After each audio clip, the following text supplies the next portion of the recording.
Hi, my name is Ed North, and I'm on staff with Cru, helping to lead the movement at UT. This semester, our main Cru Connect theme will be loving God and loving others. To kick it off, we are looking at a Bible passage that is a great springboard or foundation for this theme, as it is here that Jesus talks about this being supremely important and the key to everything we do. A little context for this passage.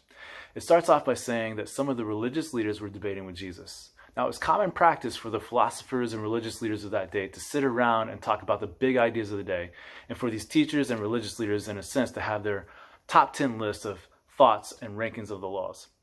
It helped to identify their school of thought and what their students or disciples would be shaped by. Is this someone I'd want to follow? So no surprise here, but Jesus was astounding the other religious leaders with his answers. In fact, in another parallel passage, it said that he silenced them. Mic drop. Here again, we see in this brief dialogue, Jesus arguably sum up the scriptures with these two interconnected commands. It closes by saying no one dared to ask him any more questions. Again, mic drop. So here we see that love is central to our faith in everything we do. That all the do's and don'ts of the Bible are less about the actual do or don't and more about a response to and an expression of love in what we do and don't do. Jesus was also pointing back to a passage in Deuteronomy, which he was quoting from. There, God also says to talk about these things when you were sitting around and walking along the road, when you lie down and when you get up, to put reminders of these things all around you so that you were continually reminded of them, and to teach others about them too. So as you process this passage together, think about how this changes everything from just being another religion to a relationship.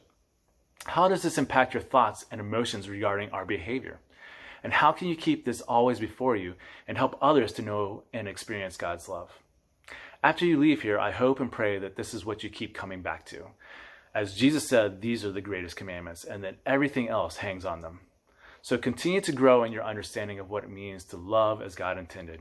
And may love be central to your life. And may your love abound more and more in knowledge and depth of insight, so that you may be able to discern what is best and may be pure and blameless for the day of Christ, filled with the fruit of righteousness that comes through Jesus Christ to the glory and praise of God. Blessings.